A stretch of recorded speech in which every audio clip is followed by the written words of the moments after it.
La Asamblea escuchará un discurso del primer ministro de la República Islámica de Pakistán,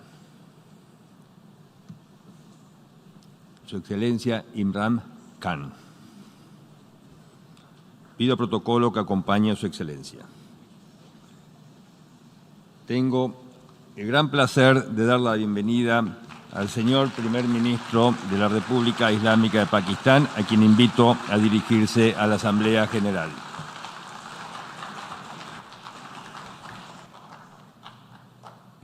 Bismillah ar-Rahman ar-Rahim.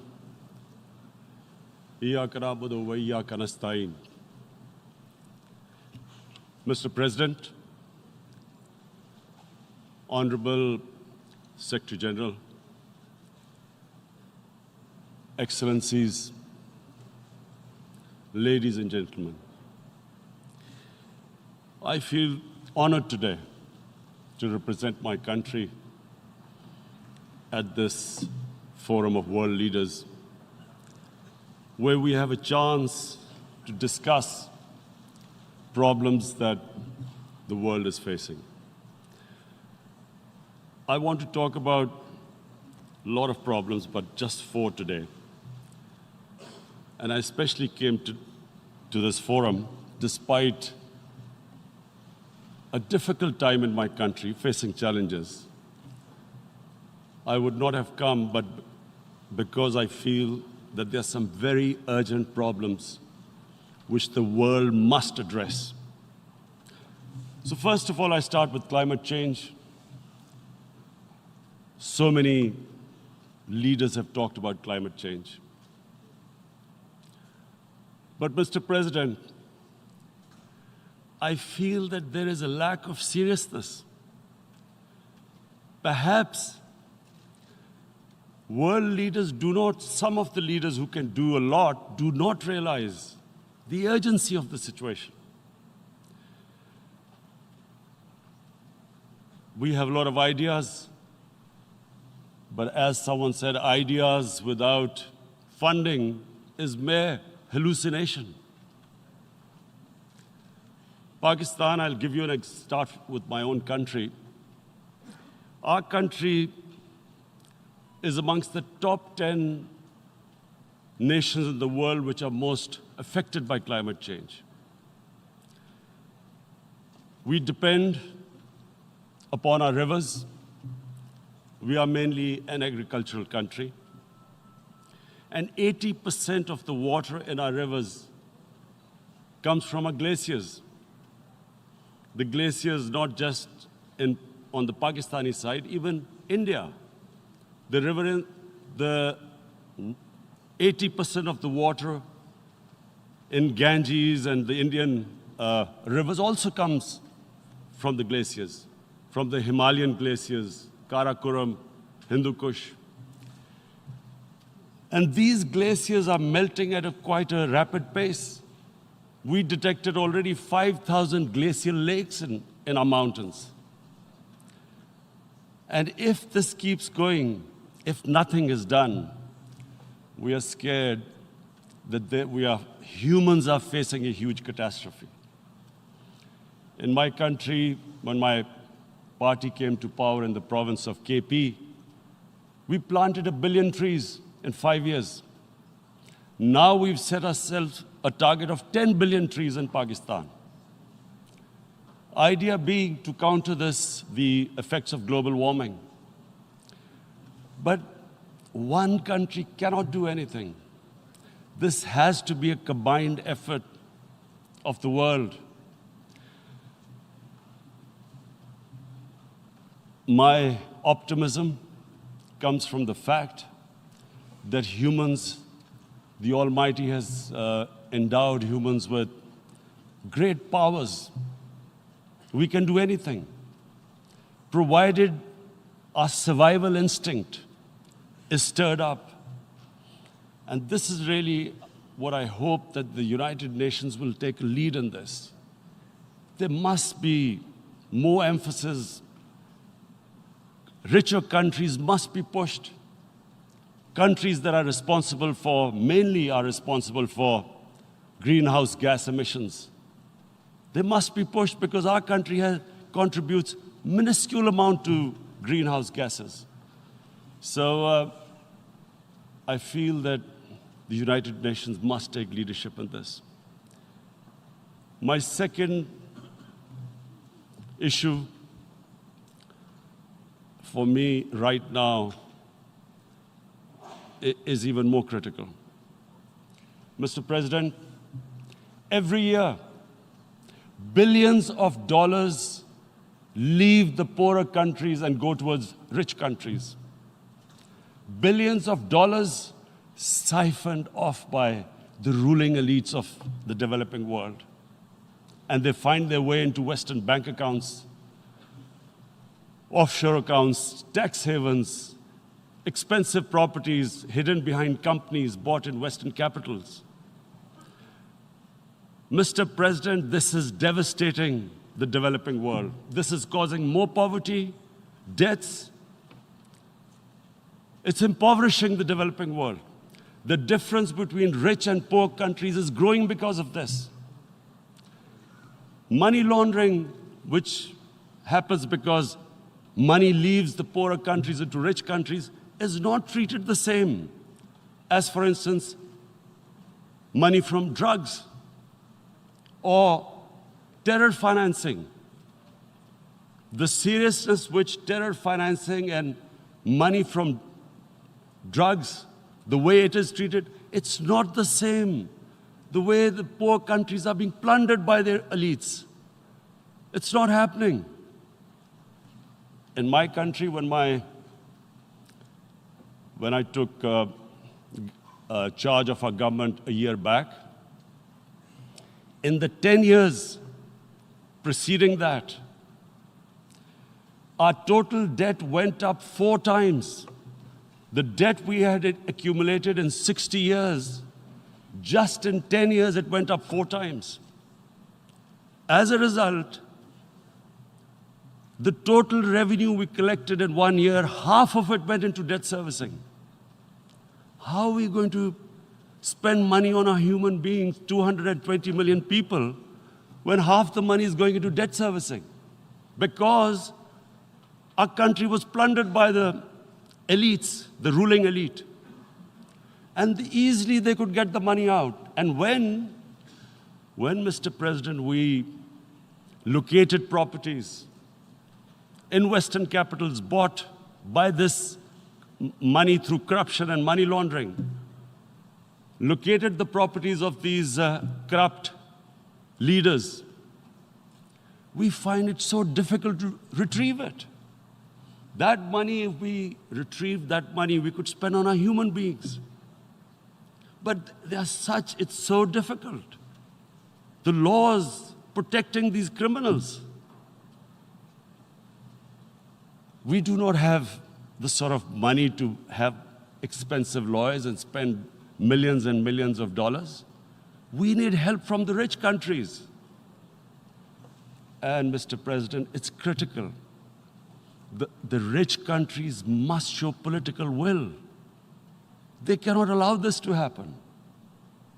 How can the poor countries spend money on human development, which the United Nations asks, SDG? How are we going to do it when this money can easily leave our countries?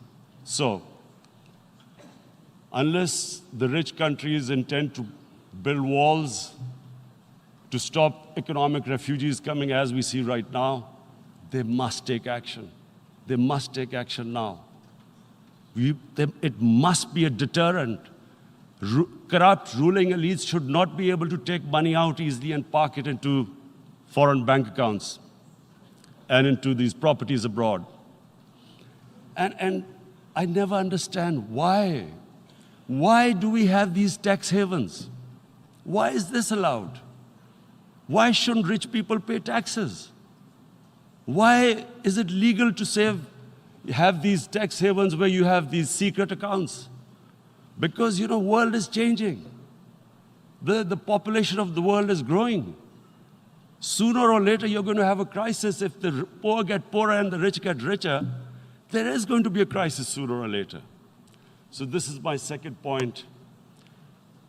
I hope that the United Nations takes a lead in this. It involves the IMF, the World Bank, Asian Development Bank. They must find a way of stopping this plunder of the developing world. My third point is Islamophobia. There are 1.3 billion Muslims in this world. There are millions of Muslims living in other countries, European countries, in the US, as minorities. Islamophobia, since 9/11, has grown at a pace where it is alarming. Human communities live together. There should be understanding amongst them. But Islamophobia is creating a division. Muslim women wearing hijab, it's become an issue. It's become an issue in some countries. Hijab is some sort of a weapon. A woman can take off her clothes in countries, but she can't put on more clothes. How is this happening? Because of Islamophobia. And how did this Islamophobia start? After 9/11. And why did it start? Because certain Western leaders equated terrorism with Islam. Islamic terrorism. Radical Islam. What is radical Islam? There is only one Islam, and that is the Islam we follow of Prophet Muhammad sallallahu alaihi wasallam. There is no other Islam. Radical Islam, Islamic terrorism, what message did they send to people in the West? And why is there Islamophobia? How is a person in New York, in the Midwest, in the US, in European capital, how is he going to distinguish between who is a moderate Muslim and who's a radical Muslim? Because terrorism has nothing to do with any religion. This Islamic terrorism, Islamic radicalism, and sadly used by leaders, this has been the main reason for this Islamophobia. And it has caused pain amongst Muslims. We in Muslim countries watch this Islamophobia traveling abroad, and it's getting worse. And may I just say, Mr. President, that in European countries, it is marginalizing Muslim communities. And we all know that marginalization leads to radicalization. Some of the people who ended up as militants in Syria and other places were from marginalized Muslim communities. And my point here is that we must address this issue. I'm sad to say that we Muslim leaders have not addressed this issue either. After 9/11, when this thing came about war against radical Islam, rather than Muslim leaders trying to explain to the West that there is no such thing as radical Islam, in all human communities, they are radicals. They're liberals and rest are moderate. All human communities, Christians, Jews, everyone has it. But Islam is not radical, neither Judaism, neither Christianity, neither Hinduism. No religion preaches radicalism. The basis of all religion is compassion and justice, which differentiates us from the animal kingdom. But unfortunately, the Muslim leadership was so scared of being called radical Islam that all of them became moderates. In Pakistan, we were in the eye of the storm, and our government coined a phrase called enlightened moderation. No one knows what it meant. But everyone started putting on Western suits that they were moderates, started speaking. Even those who didn't know English would speak English because they were moderates. No one had a clue what it was. Because we, in the Muslim world, did not explain to the West that there is no such thing as radical Islam. One of the reasons why after 9/11, Islam was supposed to be equated with terrorism was suicide attacks. Because the 9/11 bombers did a suicide attack, all sorts of theories came up that the Muslims are involved in suicide attacks because they will get virgin in heavens. Some came up with, what about women, suicide attackers? So this bizarre thing happened. No one explained. Suicide attacks and Islam were equated. No one did research that before 9/11, the majority of suicide attacks in the world were by Tamil Tigers, who were Hindus. No one blamed Hinduism, and quite rightly. What has Hinduism got to do with what desperate people were doing in Sri Lanka? We all know about, we've seen films about Japanese kamikaze pilots at the end of the Second World War doing suicide attacks. No one blamed the religion. But here we were trying to prove we were moderates and not explaining to the West. But the most important thing I wanted to say here today, in explaining this Islamophobia, Mr. President, and I feel it's very important because I've spent, because of I played professional sport in England, I spent a lot of time there.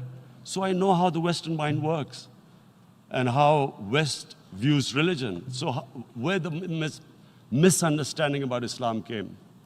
And one of the reasons it caused Islamophobia. That was,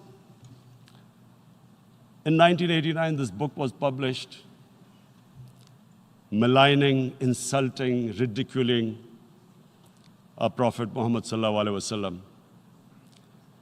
And there was a reaction in the Muslim world. The West couldn't understand what was the problem. Because in the West, because I have spent so much time in the West, religion is perceived completely differently. They don't look upon religion like we do. And so, Islam was supposed to be an intolerant religion. It was against freedom of expression. And Islam took a real beating 30 years ago. I still remember it became a watershed. And every 2 or 3 years, someone would malign our Prophet, peace be upon him. There would be a reaction by the Muslims. And again, it was Islam, an intolerant religion. Again, this time, I blame a certain section of the people in the West who deliberately provoked this, knowing the impact it would have. But the majority of the people in the West didn't understand.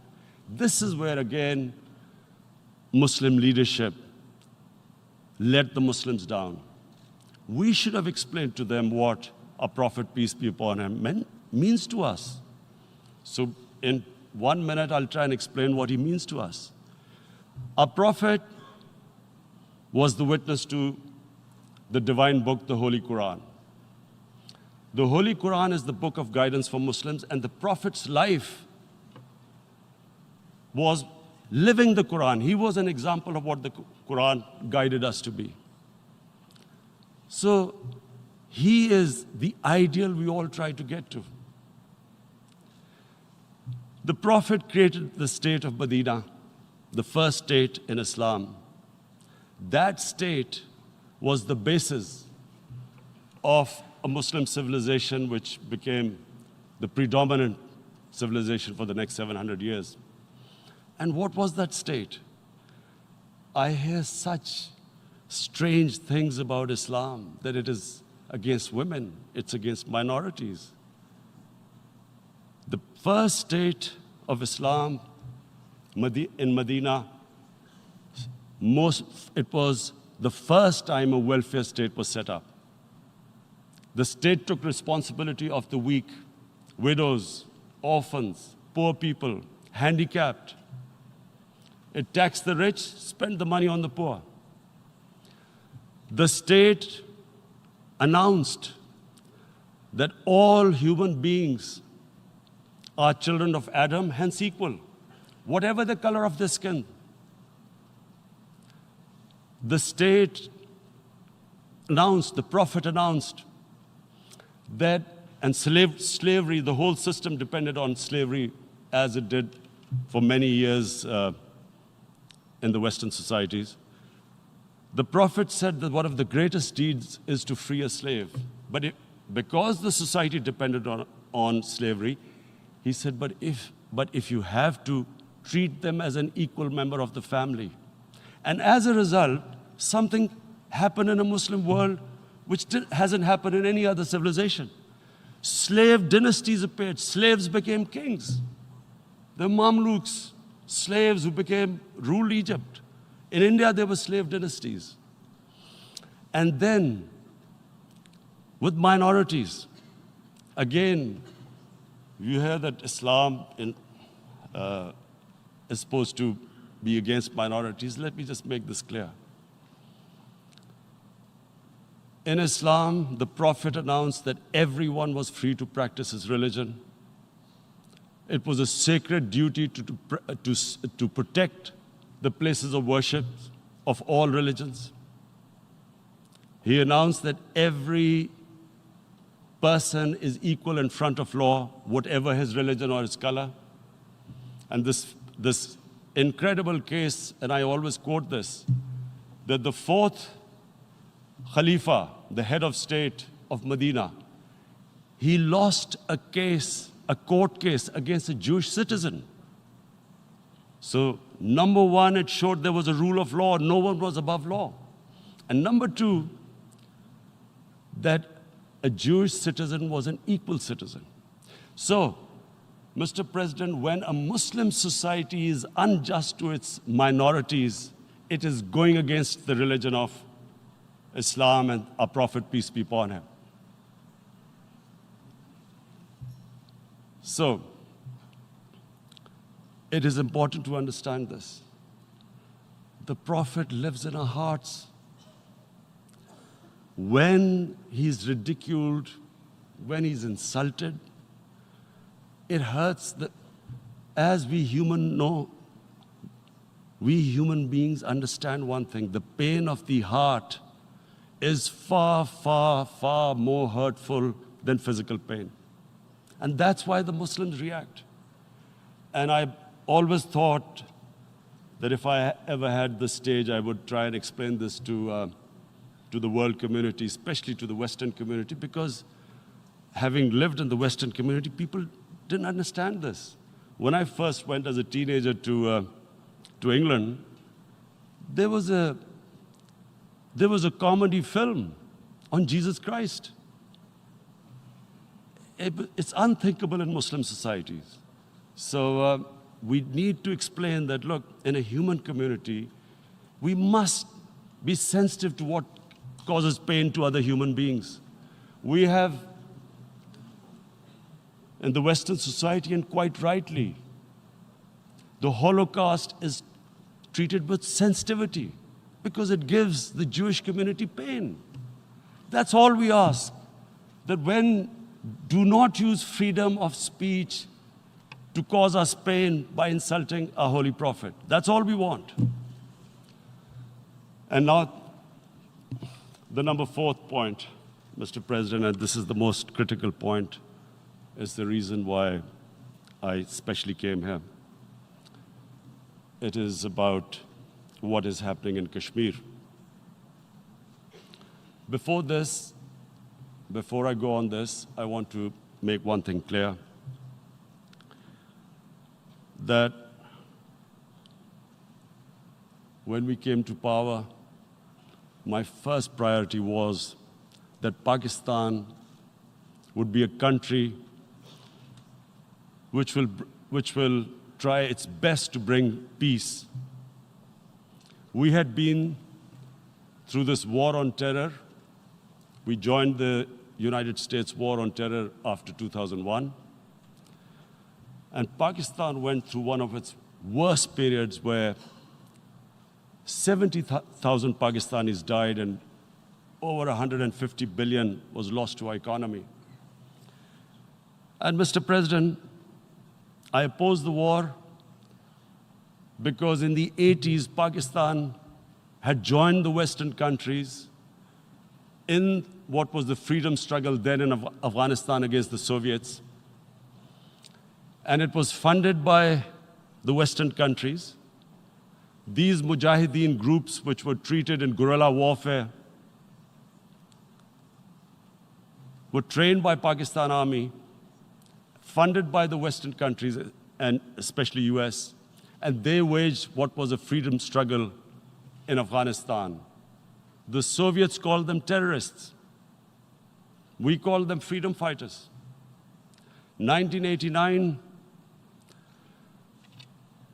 the Soviets retreated. The Americans packed up and left. Pakistan was left with these groups. Come 9/11, Pakistan joined the United States in this war on terror. And now our government was supposed to, the reason why I opposed joining this war, because here we had indoctrinated them in jihad, meaning freedom struggle against foreign occupation. Now, because we had joined the US, and the US had occupied Afghanistan, now we were supposed to tell them that, no, this is not freedom struggle and jihad, it's terrorism. So that's why I tried to tell then government that, stay neutral because you will have leverage over them. You will be able to control them. But if you join them, you become collaborators and they will attack you, which is what happened. They turned against us. We went through a nightmare. 70,000 people killed in a war we had nothing to do with. No Pakistani was involved in 9/11. Taliban were in Afghanistan. Al-Qaeda was in Afghanistan. What had we to do with it? 70,000 Pakistanis died.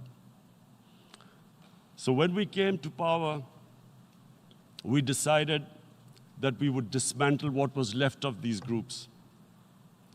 And this decision was taken not just by us, but by all the political parties in Pakistan. Unfortunately, they didn't implement it. So we came to power, we decided to implement it, and we dismantled whatever was left of the groups. And I know that India keeps accusing us that there are these groups there. I would like the United Nations to send observers, see for themselves what we've done. No Pakistani government would have dared to do this because it would have created strife. But we decided that there would be no militant organizations in Pakistan. So I need to give you this background and to what I'm going to say later on. And secondly, we started mending fences. I invited the Afghan president. We developed a relationship with Afghanistan. We had problems with Iran. We mended fences there. And then India. Now let me just give you a little background about my relationship with India. Because of cricket, and cricket being it's a passion in the subcontinent, I had great following in India. I have friends in India, and I loved going to India. So immediately, when my party came to power, the first thing we did was to immediately reach out to India. And I spoke to President Modi, and I said, look, we have similar problems. Climate change, poverty, let's get together. Let's resolve our differences through trade. Let's build a relationship on trust. Prime Minister Modi told me that, there were terrorist attacks from Pakistan. I said, we have problems with you. There are terrorist attacks which we know are instigated by India in Balochistan. We caught a spy, Kulbhushan Yadav, who admitted what the sabotage going on in Karachi and Balochistan. So we said, look, let's leave that behind. Let's move forward. Our main priority should be our people. The highest number of poor people live in the Indian subcontinent. Unfortunately, didn't make any headways. Our foreign ministers were supposed to meet on this in the UNGA last year. India canceled it. We thought that it's their election coming up. It's a nationalist, ultra-nationalist party. It doesn't want to cozy up to Pakistan. So we thought, okay, we'll wait till the elections.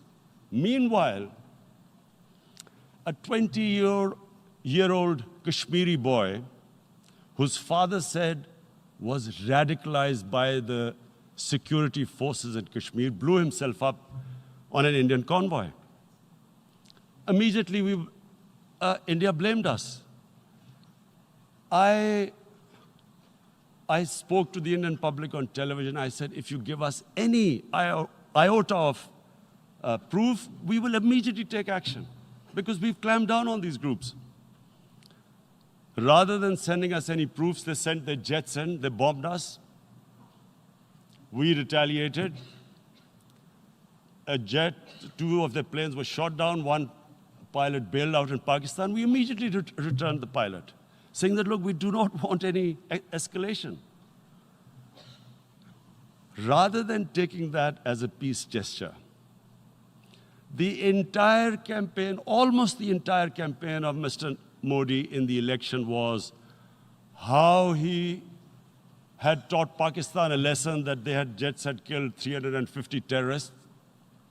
Complete lie. They had just killed about 10 trees of ours, which was quite painful given that, we are growing all these trees. He then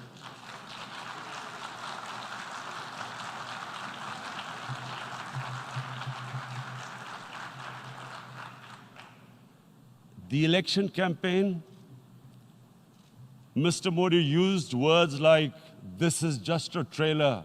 The movie is about to start. I went into Pakistan and taught them a lesson. This was the election campaign. Okay, so we thought, us politicians make all these statements to win elections. So, okay, after elections, we'll get back to our normal relationship. Well, the moment the elections ended, we approached India.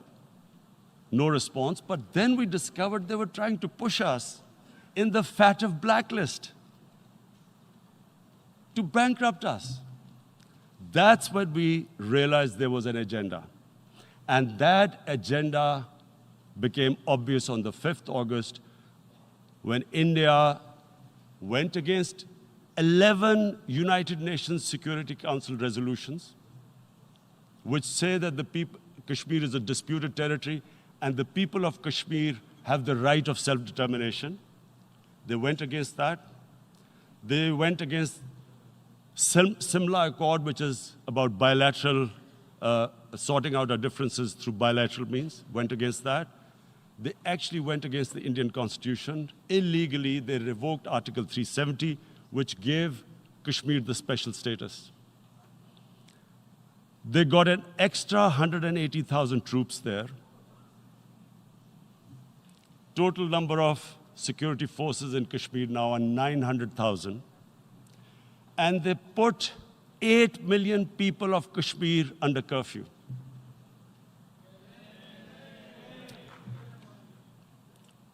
Mr. President,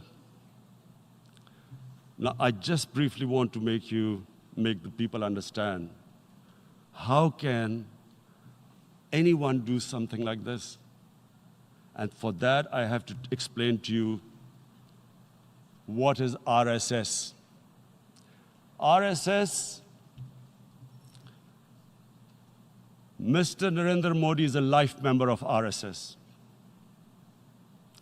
RSS was an organization that was inspired by Adolf Hitler and Mussolini, came about in 1925. They believed in racial purity, racial superiority. They also believed they were an Aryan race like the Nazi believed they were an Aryan race. All that I'm saying can be verified. This is the time of information revolution. You can Google all this, what I'm saying. But it is very important for me to explain this to you so you know what is happening in India. This RSS believed in the ethnic cleansing of Muslims from India. At one point, there was racial superiority of the Hindu race.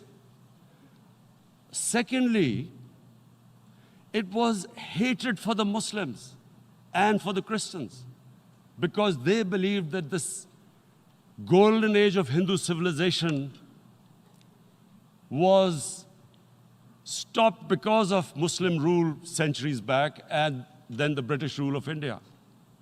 So it was racial superiority and hatred for Muslims and Christians. This is openly stated. You look at the founding fathers of RSS, Golwalkar and Savarkar. Just Google them and you'll find out. And this ideology of hate is what murdered the great Mahatma Gandhi in 1948. It was this ideology of hate that made Narendra Modi in 2002 do a pogrom against Muslims in Gujarat when he was the chief minister. He allowed 3 days for these RSS goons who were inspired by the Hitler brown shirts. They actually wear brown shirts. This RSS, the Congress Home Minister gave a statement that in RSS camps, terrorists are being trained. And these terrorists butchered 2,000 Muslims and 150,000 Muslims were made homeless. Narendra Modi could not travel to the US because of that.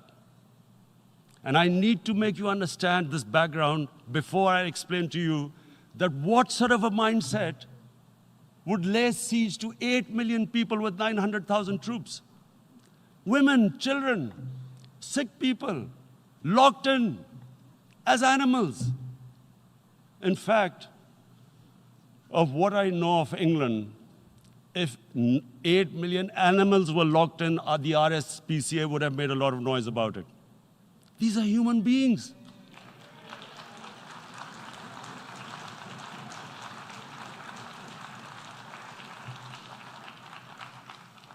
And Mr. President, what comes with racial superiority, these illusions of Aryan superior race, is arrogance. The two go together. And it's arrogance that makes people make mistakes and do stupid things. Cruel things like what Narendra Modi has done. It's sheer arrogance. And it's arrogance that has blinded him from the fact that what is going to happen when the curfew is lifted. Has he thought about it? This hasn't been thought through. What is he going to do when he lifts the curfew? Does he think that people of Kashmir will quietly accept the status quo because India has changed the constitution and taken away the special status? They'll accept that? Mr. President, 100,000 Kashmiris have died in the past 30 years because they were denied the right given by the United Nations, the right for self-determination. 100,000 have died and 11,000 women have been raped. There are 2 United Nations human rights reports on this. The world hasn't done anything because India is a huge market, 1.2 billion people. Sadly, the material prevails over the human. But this has serious consequences. Again, I repeat, that's why I'm here. Look, what is going to happen when the curfew is lifted will be a bloodbath. The people will come out. There are 900,000 troops there. They haven't come to, as Narendra Modi says, he's done this for prosperity of Kashmir. This is supposed to be for the development. These 900,000 troops, what are they going to do when they come out? There'll be a bloodbath. Has he thought it through what happens then? Mr. President, has anyone thought that what happens when there is a bloodbath? What do you think the impact will have on people of Kashmir? What do you think they will think? The way they have been boxed in their houses, treated like worse than animals, no rights. Thousands of all the political leadership has been arrested, taken out of Kashmir. Even those Kashmiri leaders who were pro-India have been taken out. 13,000 boys have been picked up and taken to God knows which destinations. So what do they think? What will the people of Kashmir do when they lift the curfew? They will be out in the streets. And what will these soldiers do? They will shoot them. They've already used pellet guns, blinded young boys. In the last 6 years, the 5 years, the oppression that has gone on in Kashmir. And so, Kashmiris will be further radicalized. Mr. President, there will be another Pulwama. And guess what? India will blame us. They're already blaming us. They're saying all this is happening because of Pakistan. One of their defense ministers said, there are 500 terrorists lined up on the border to go in. Why would Pakistan send 500 terrorists when there are 900,000 troops? What impact are they going to make? What will they do? And why would? Don't we know that the moment there is some terrorist attack, all that will happen is there'll be further cruelty and oppression of the people of Kashmir. We will just give the 900,000 troops to further crush the people of Kashmir. And then we'll give the Indian government an excuse that, look, Pakistan is a terrorist state, and this mantra that has gone on, Islamic terrorism. The moment you use this catchword, Islamic terrorism, the whole world turns away. No one talks about human rights.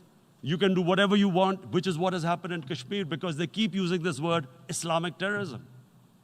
And this is what they're doing right now. What do we benefit from further increasing the cruelty on the people of Kashmir? And why would we want this? But there is no other narrative left for India. As when they lift the curfew, whatever happens, Pakistan will be blamed, and there is always a danger of another Pulwama. They might come and bomb us again, and then another cycle might start. And what does Narendra Modi think?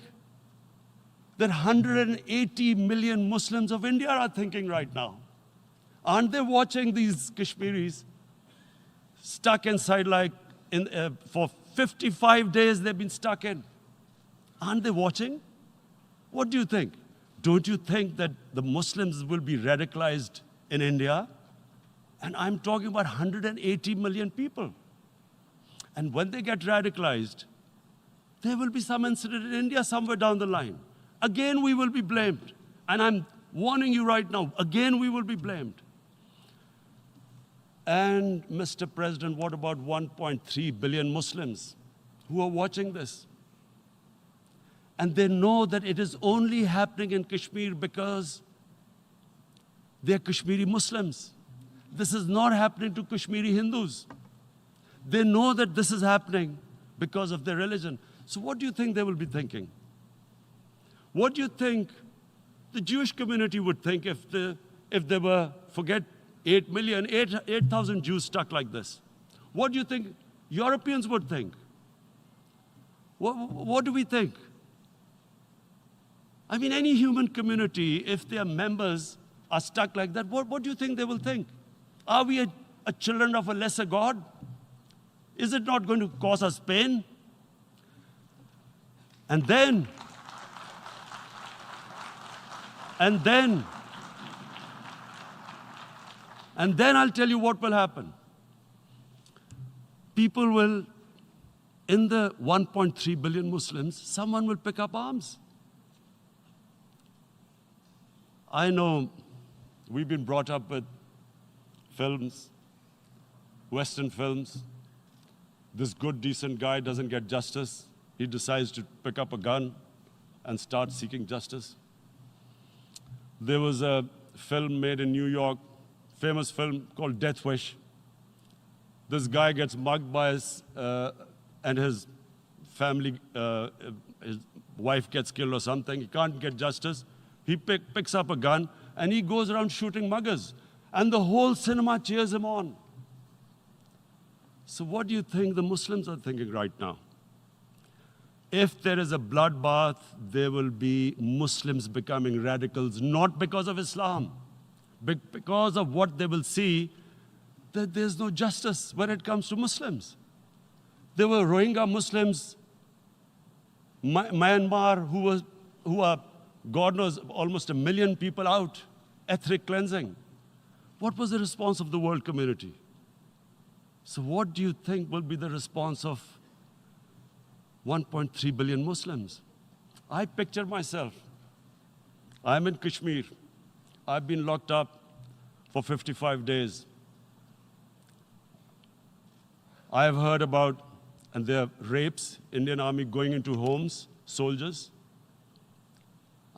Would I want to live this humiliation?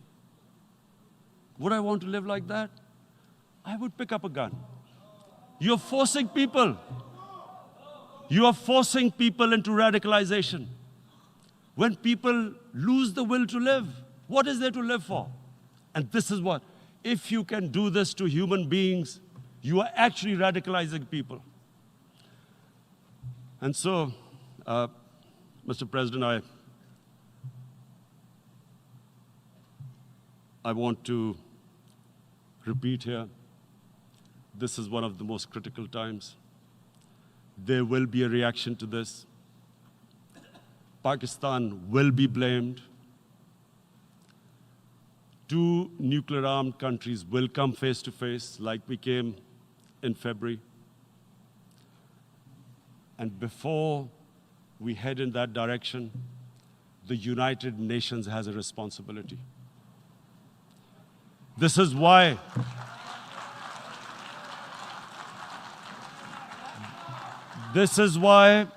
the United Nations came into being in 1945. You were supposed to stop this happening. I feel we are back to 1939, Munich. Czechoslovakia has been taken, annexed. What is the world community going to do? Is it going to appease a market of 1.2 billion, or is it going to stand up for justice and humanity?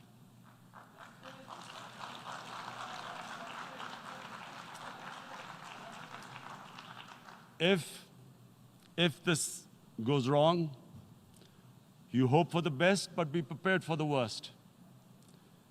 If a conventional war starts between the 2 countries, Mr. President, if a conventional war starts, and anything could happen, but supposing a country 7 times smaller than its neighbor is faced with the choice, either you surrender or you fight for your freedom till death, what will we do? I ask myself this question. And my belief is, La ilaha illallah, there is no God but one. And we will fight. And when